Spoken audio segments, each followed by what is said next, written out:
tá sangrando. Chora sem poder fazer nada. No Brasil, você vive 24 horas por dia com terror.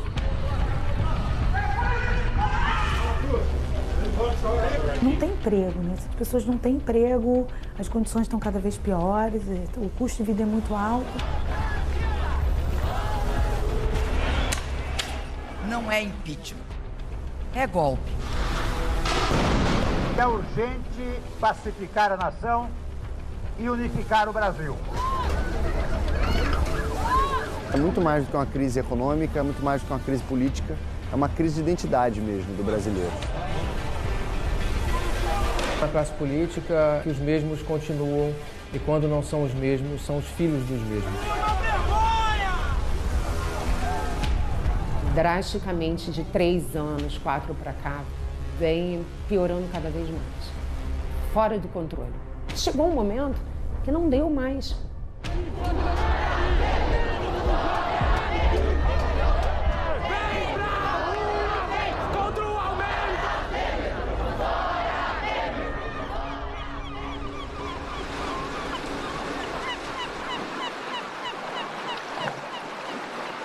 Deste lado do Atlântico, Nice Aieta e Rafael Abirramia encontraram a oportunidade de um recomeço.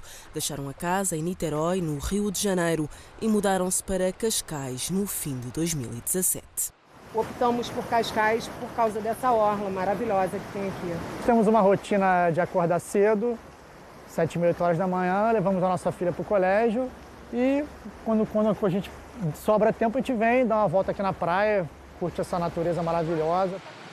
Não temos água de coco, Isso mas aí, temos outras possibilidades que a gente pode substituir, né? Deste lado do Atlântico, adaptam os hábitos antigos à nova rotina e registram diariamente as diferenças em relação ao Rio de Janeiro. Por exemplo, andar na estrada sem medo de tiroteios. Quando nós chegamos aqui há pouco tempo em Portugal, a gente ainda ficava com aquela coisa sempre alerta, olhando para os lados, porque é um instinto que a gente, como brasileiro, passou a ter devido ao aumento de violência no Brasil. E muitas pessoas estão blindando o carro. Aqui não tem necessidade disso, né? Então, é uma coisa que realmente faz muita diferença em relação ao Brasil. Levar e buscar a filha à escola tornou-se uma tarefa bem menos estressante. Valentina, de 11 anos, adaptou-se bem à nova turma. Aqui eu gosto mais porque a gente tem 4 recreios e muito tempo de recreio. Lá eu só tinha um de 30 minutos. E também aqui eu acho que a turma é menor, bem menor. Muitos menos alunos, então fica mais fácil assim, tirar as dúvidas, entender. Aqui também eu acho que é muito mais tranquilo do que lá. Lá é muito carro na rua, muitas pessoas. Vai sair da escola para entrar, é perigoso. Imagina, eu tô andando, saindo da escola, passa o telefone, não sei o que. Eu morro de medo disso. E ainda mais de me sequestrarem, que eu acho que é pior ainda do que só faltarem as minhas coisas mesmo. Valentina foi a grande razão para a mudança. O casal quis encontrar em Portugal uma vida mais segura e melhores condições de estudo para a filha a um preço mais baixo. Nice continua a gerir à distância a empresa de transporte escolar que deixou no Brasil. Já Rafael quer impulsionar a carreira de DJ, agora que tem um mercado europeu mais acessível e com a vantagem de já ter nacionalidade portuguesa, obtida devido à origem da avó. As notícias do Brasil chegam pela família e pelos amigos e trazem memórias de uma ameaça que sentiam cada vez mais presente. Eles estão abusados, eles estão assaltando a qualquer hora do dia, meio-dia, sabe? Assaltam banco, pessoas perto de delegacia. Uma amiga minha foi alvo às 8 horas da noite, numa rua principal, na cidade. 3 bandidos se aproximaram do carro. O cinto de segurança dela travou, ela não conseguia tirar. Eles empurraram ela do carro e levaram o carro com ela arrastando no chão, assim, com a coisa mais normal do mundo, sabe? Ninguém faz nada, porque se você for para cima deles, eles atiram.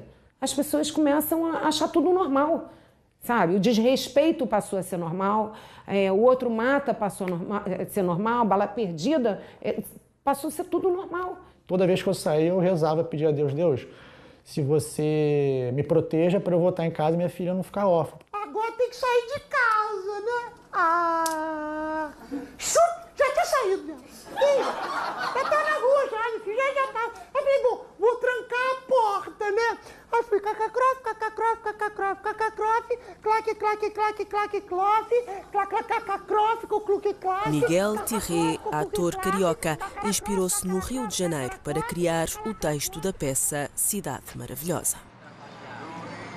Ele é sobre a carioquice, ele é sobre a falta de compromisso, eu precisava falar disso. E aí um dia eu me toquei de que podia ter feito uma peça sobre qualquer coisa e tinha feito uma peça sobre a minha cidade, irônica, agressiva, rasgante. Falei, nossa, eu acho que eu preciso sair daqui um pouco, acho que eu preciso dar uma volta. Depois da digressão no Brasil, Miguel trouxe a sua Cidade Maravilhosa ao Chapitão, em Lisboa, e trocou a Cidade Maravilhosa pela capital portuguesa.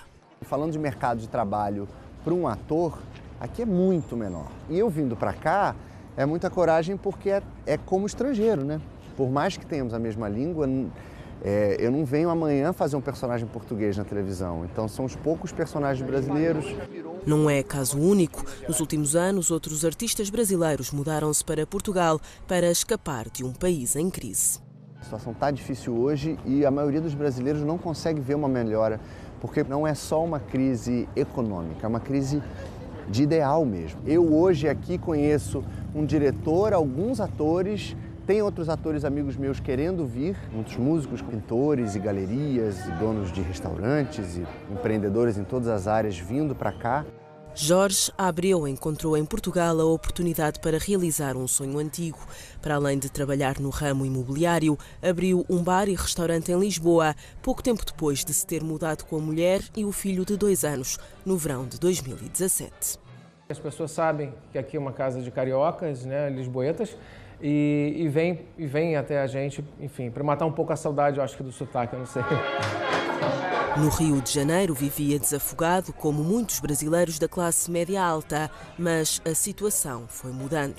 Devido à crise no início de 2016, minhas atividades na área de consultoria no Brasil praticamente paralisaram. As pessoas estavam sendo demitidas, os projetos todos suspensos, porque não se sabia o que ia acontecer com o país, na questão do impeachment, na questão da economia. A falta de perspectiva agravou-se. Não se pensa a longo prazo. Né? Passaram as Olimpíadas, a Copa do Mundo, e a gente vê hoje um problema social mais grave do que estava antes. A gente paga muito imposto e não tem retorno. Você vai para um hospital, ou falta recurso, ou os equipamentos estão quebrados, ou não tem médico. A gente vê todos os dias reportagens, pessoas morrem na fila, você acaba pagando um plano de saúde, você paga a segurança do lugar onde você vive, você paga a escola privada para o seu filho e assim a gente vai vivendo, né? Mas a grande parte da população não tem acesso a isso e a gente vê barbaridades acontecendo. Todo dia era um exemplo novo de coisas de violência, de casos de homicídios, estupros. As pessoas cansam disso, né?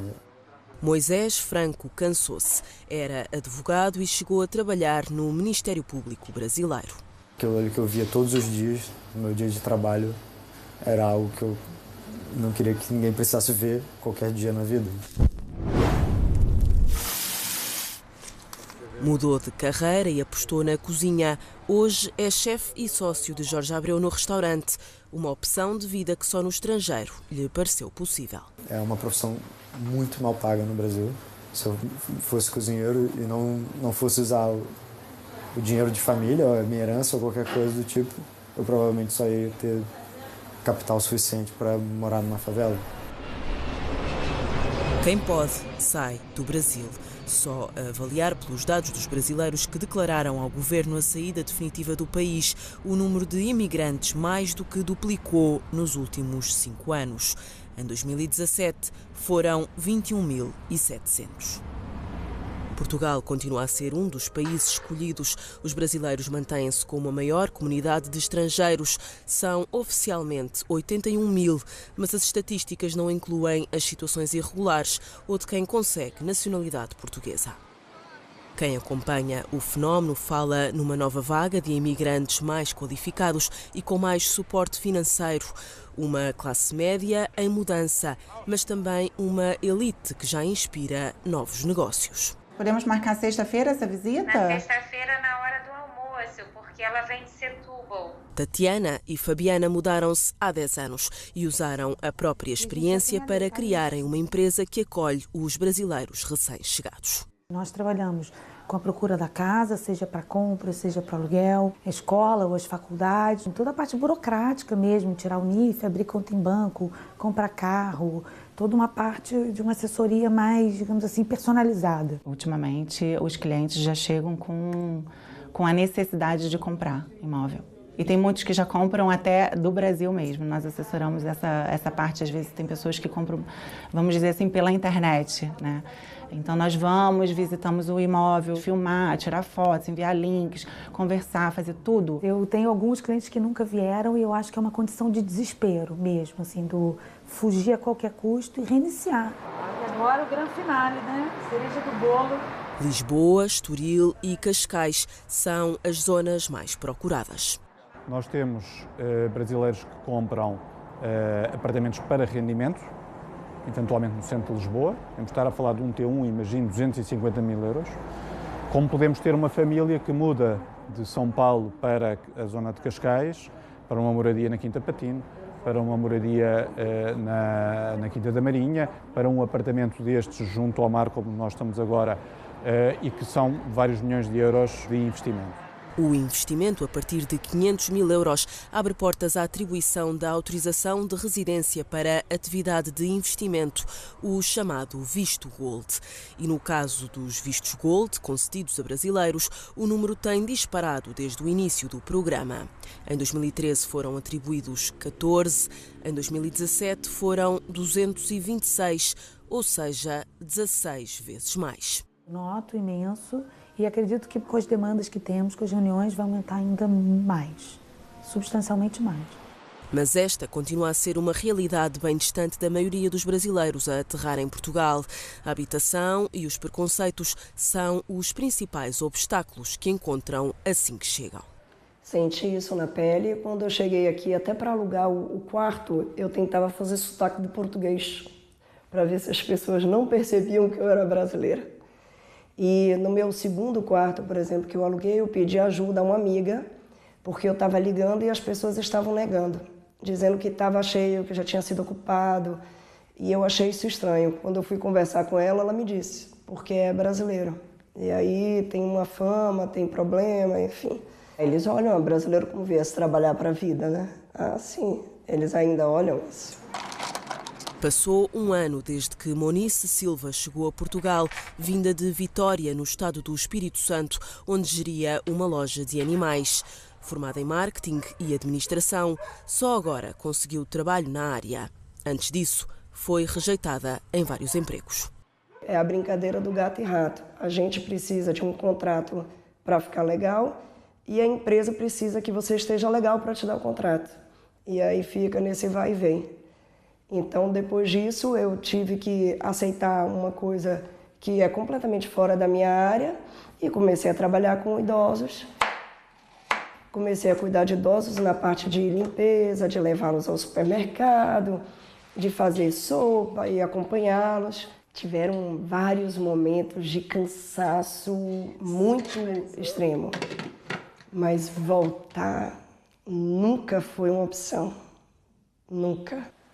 As histórias de persistência são relatadas diariamente na Casa do Brasil, em Lisboa, associação que já apoiou milhares de imigrantes e que testemunha agora esta nova fase migratória. Temos uma média, em média, 10 atendimentos por dia, por exemplo, 6 ou 7 chegaram há pouco tempo. em busca de uma vida mais tranquila e não só naquela ideia de ganhar dinheiro e construir algo no Brasil ou comprar uma casa no Brasil, como talvez tenha sido ali no início dos anos 2000, quando as pessoas vinham mesmo em busca de melhores salários, com essa perspectiva de retorno. Eu vim com essa intenção de estudar e agora eu estou na fase de procurar um emprego mais certo, porque eu também estou meio no freelance, então tem dia que tem dia que não tem, aí você fica naquela de ai, gastei 10 euros aqui, eu preciso de 10 euros amanhã. Sou psicóloga, trabalhava no Brasil, né? Pensei em me mudar para Lisboa, por vários motivos, mas sempre com a esperança de continuar trabalhando. Já tenho um trabalho em vista, em casa de família, porque lá no Brasil eu trabalhava como diarista. E assim, eu sou formada em tecnóloga em secretariado. Mas por não falar outra língua, além do português e mal, às vezes que a gente acha que conhece o nosso português brasileiro e não conhece o de Portugal menos ainda. Eu sou professora de inglês. Às vezes o aluno pede para eu traduzir alguma coisa e eu traduzo e ele não entende. No grupo Acolhida trocam-se experiências e ajuda, mas a Casa do Brasil também promove iniciativas culturais. Nós recebemos muitas pessoas que vêm à procura de matar a saudade, que nos ligam e perguntam, então hoje a samba, tem saudade, ou um chorinho, ou forró. Eu vou pro sertão dançar forró, quanta alegria até o nascer do sol.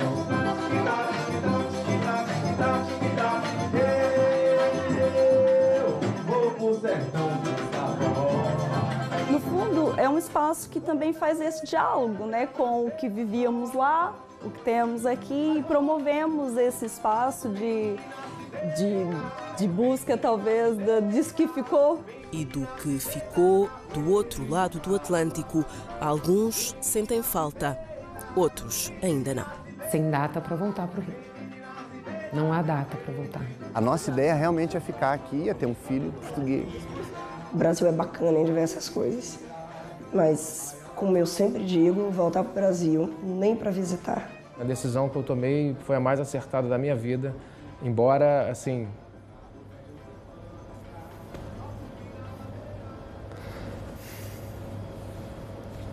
é difícil.